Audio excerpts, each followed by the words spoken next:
When the process, hope we get better.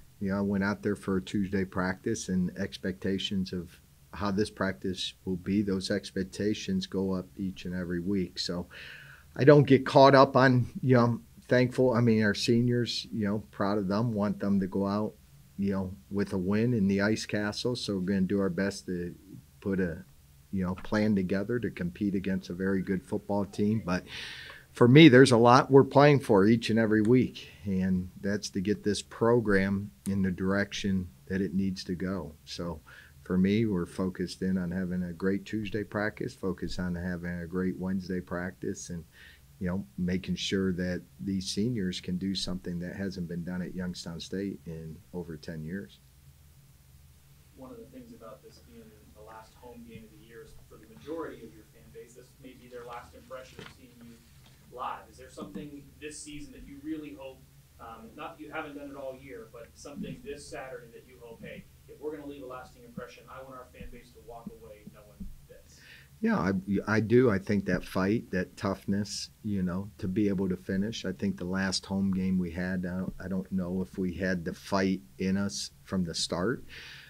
But coming back from this past Saturday, that's kind of the expectation that I want our players to be able to play like each and every Saturday, because again, we talk about every week, playing hard and with great effort just gives you a chance in a football game. It don't guarantee a win. So when you find that you get two teams that are fighting, it comes down to the fourth quarter. Now it comes down to a fourth quarter where it's 3rd and 10 and their guy makes a sliding catch to get a first down. You got to make plays when it gets to those situations. We got to get first downs in the fourth quarter.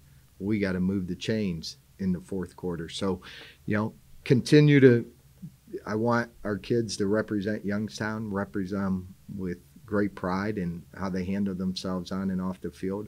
I want this team to be tough, to resemble our city and our university. And then we want to be able to make plays at an end of the football game because, this university and this community deserves wins. And so we're going to constantly work on bringing wins to this program and this community.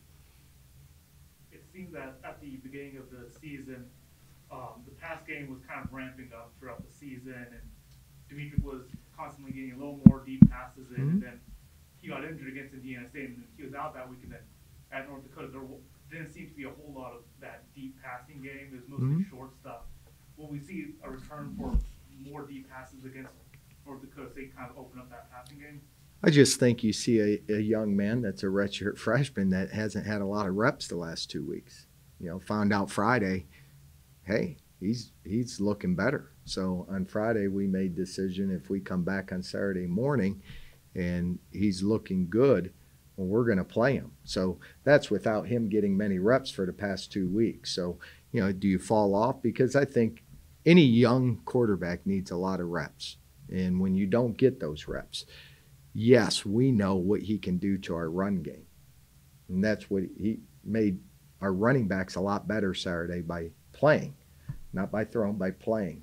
Do we think we can throw downfield? Yeah, the last full game, last full weeks of preparation, I go back to the Missouri State game, and he shows he can do that.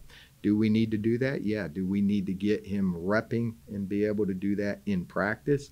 I do. So, again, I think in Saturday's game, he did a lot of check downs, had a lot of completions, not a lot of yards because, again, you got to feel comfortable throwing those balls deep. And when you're not comfortable doing it, what are you doing? You're checking it down low. So we're going to continue to work on our passing game, but we believe, we've seen a lot of it. We haven't, and we got to continue to build on that.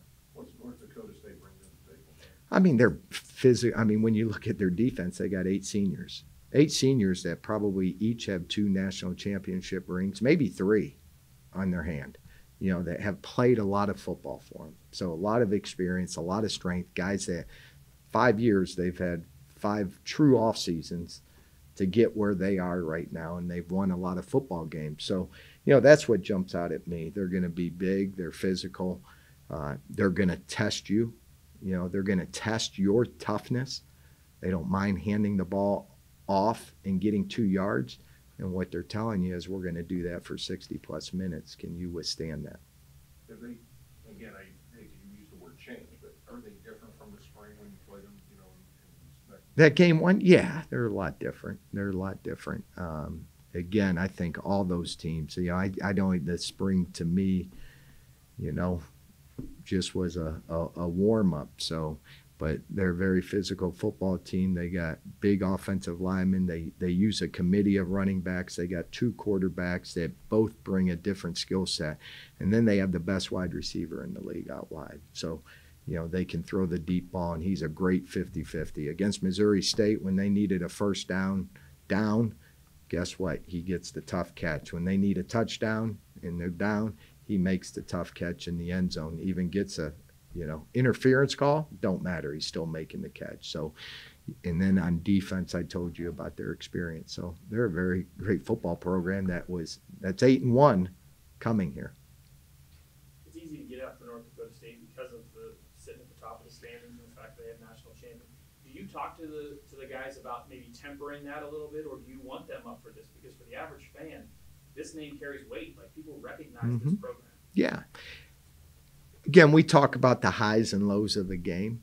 I don't need my kids so high. You know, last week we started a game. We started it fast. I thought our kids were locked in. They were focused, and they came out with great intensity, you know, to play a football game. That's what I want them to do each and every week. No matter who our opponent is, we got to come out and play football that way.